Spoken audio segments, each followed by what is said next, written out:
Adventiste 7e jour n'umushikiranganje w'intwaro hagati mu gihugu icyo ubushikiranganje bwateza gukora cyose bwaragikoze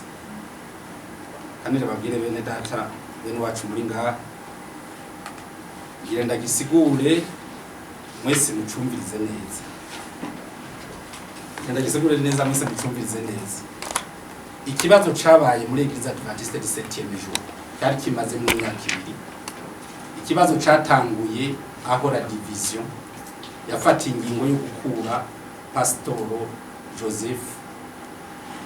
ikamukura mu burongozi bwo gutwara iniyo y'u Burundi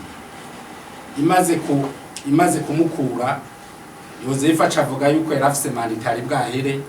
hamushikanje bw'inkoro hagati mu gihugu bubajije division ivuga iti twamukuye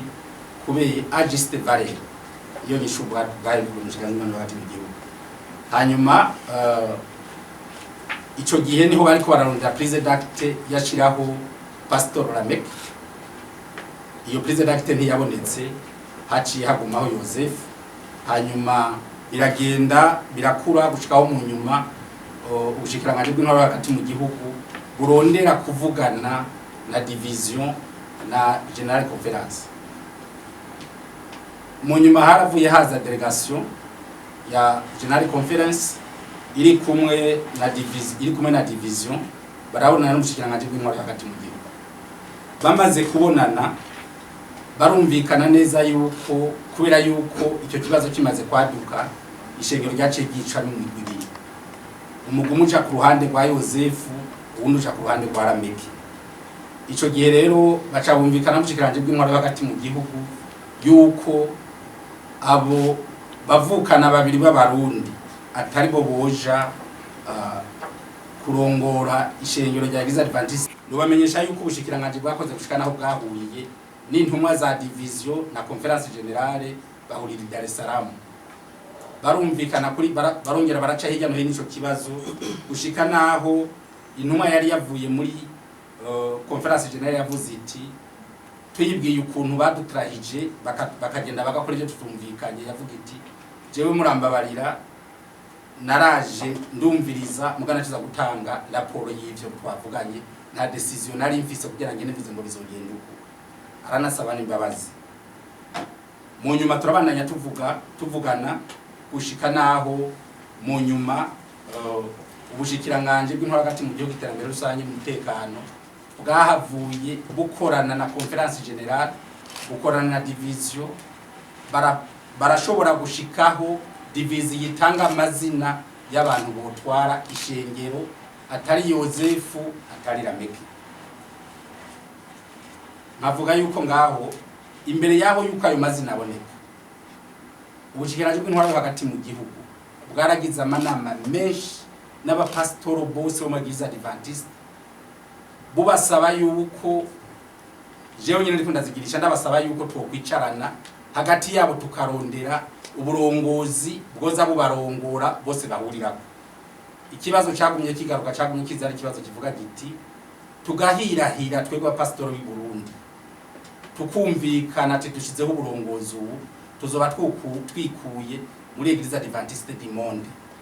ati Eglise Adventiste 7e jour imisi yose amazina ava muri division nta mazina ashobora kuva muri imwe y'u Burundi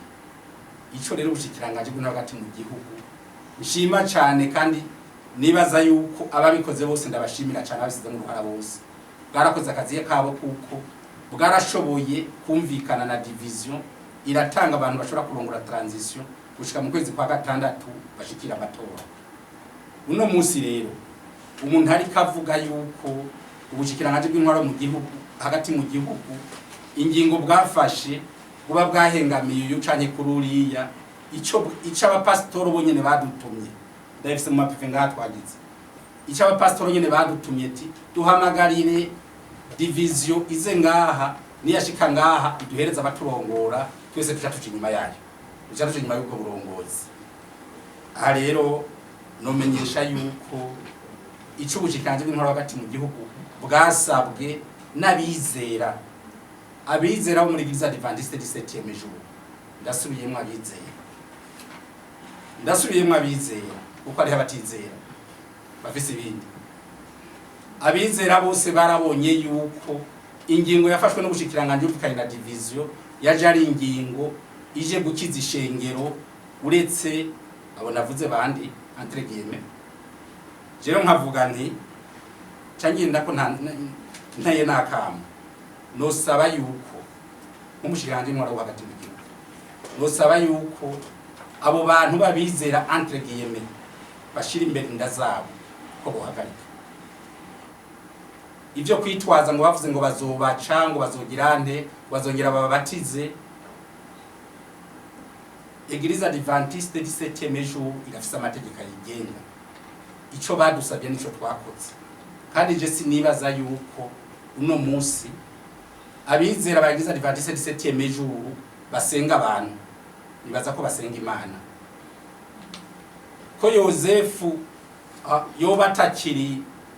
waro akirongoye Eglise Adventiste abantu bacakurikira Yosefu, birantangaza cyane ko umuntu yizera azi ko ubutegetsi buva ku Mana yokurikira umuntu ngo atari wakirongora ishengero ino y'u Burundi ngo jewe ngo sinemeye gusenga cyane kugirana nikivyerekana nuko ucusanga ikibazo nakivuga muri sanga n'ibibazo mu mashengero hari ibibazo byinshi bitoroshe.